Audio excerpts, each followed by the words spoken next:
If you've ever gone through a period of time in your life that you felt that your brain literally was just not working like it normally did, I want to talk to you for a minute because this is incredibly common. You see, this phenomena that we all call brain fog, you can't even find in a medical dictionary or a medical textbook. But almost everybody at some point in their life gets this sensation that their brain is just in quicksand. Now, this can be totally normal, especially let's say you didn't get a good night's sleep, been under a lot of stress, but generally you go to sleep, you have a good meal, and it's gone. But for some people, including myself, you can develop a sensation of brain fog that goes on for weeks and maybe even months. And in my case, when it started several years ago, I was really concerned because I was a physician running a medical practice, and I thought to myself, am I getting dementia?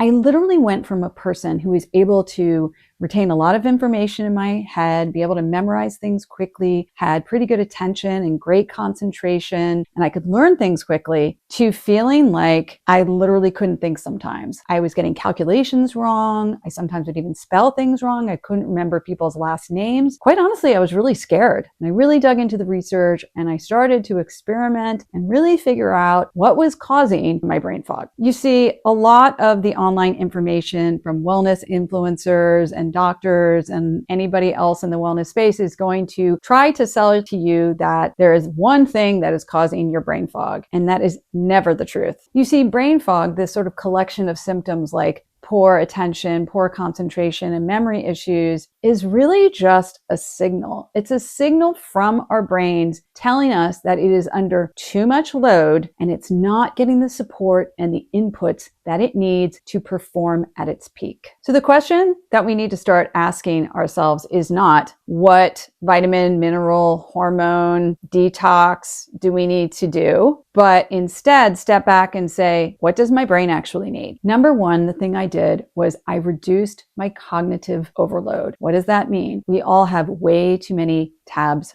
open. We are getting information from everywhere. We run from looking at our phones to being on our computers to dealing with stuff in the outside world, just absorbing tons of news data, just all sorts of stuff. And most of it we really don't need. There is a concept which I find really helpful that's called selective ignorance. It basically means filtering out all the stuff that is not important to us reaching our goals and having a happy life and getting done what we truly need to get done in this world. Most of it is garbage, and we have so much coming into our brains that we never get to shut off. And because of that, not only can we not function and learn very well, it really messes up our concentration and our attention. This is why so many people today think that they have ADD. There are people who do. However, most of us are just stretched way too thin. Our brain needs quiet. It needs some boredom. It needs some rest. We cannot be constantly filtering so much information on a daily basis and expect our brains to work at the levels that we need it to. So you can really use this tool of critical ignoring. Literally just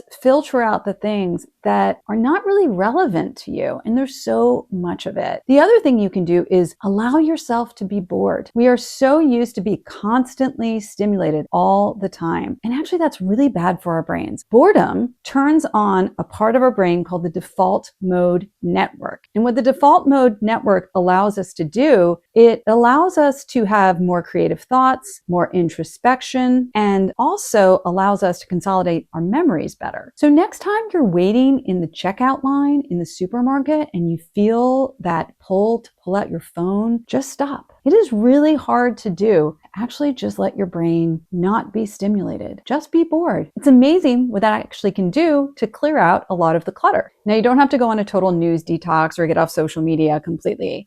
But one of the good things to do is take about 10 to 15 minutes every day and literally have no information input. In fact, don't even listen to music. Go outside for a walk and do not listen to a podcast. Do not put your earbuds in. Just walk. Just look around. Also, just take some time where you just allow yourself to daydream. No input. It is amazing how much that takes the pressure off of your brain. And you will find that just after about a week of allowing yourself a little bit of boredom and a little bit of no input, your brain starts to actually feel better and you start getting back a little bit of clarity.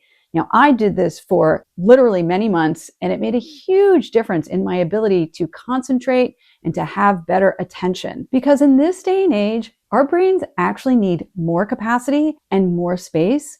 We do not need more information. What I found out, however, was that just resting my brain wasn't enough. I actually had to use my brain differently. So this is what I did. I started really reducing multitasking completely because your brain is really good at concentrating on one thing.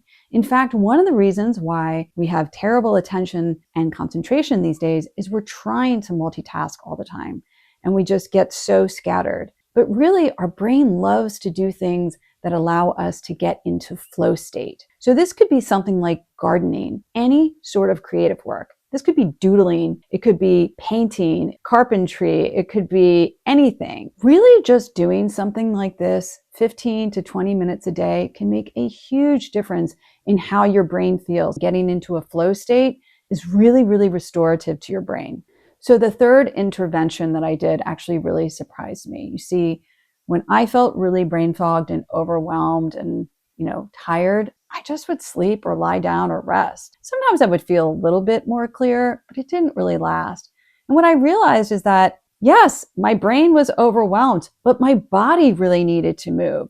And there's two reasons why moving your body and actually being more active when your brain fog is at its worst is the best thing you can do. You see, when we're sitting all the time taking in information and just using our brain, our body becomes stagnant. We don't have a lot of blood flow. We don't have a lot of oxygenation coming to our brain. And our brain uses up more oxygen than any other organ in the body.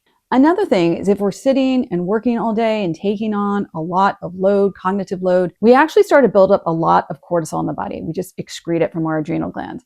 And one of the best ways to diffuse cortisol is actually to do something physical. It doesn't have to be a run, but a run would be great. It could be just going for a vigorous walk, just getting outside and just discharging some of that cortisol. And at the same time, you're having muscular contraction, you're moving oxygen and blood throughout the body, and you start to feel so much better. So one of the things that I started to do is at the end of the day, when I thought maybe I should take a nap, I would go out for a half an hour walk. And quite honestly, it completely changed things for me. And the fourth thing I did is I really focused on feeding my brain appropriately. And what I mean by this is when we do not give our brain the fuel that it needs, it cannot function. It actually takes up more glucose than any organ in the body. And sometimes when you're stressed and you're sitting at your desk and you forget to eat, well, guess what?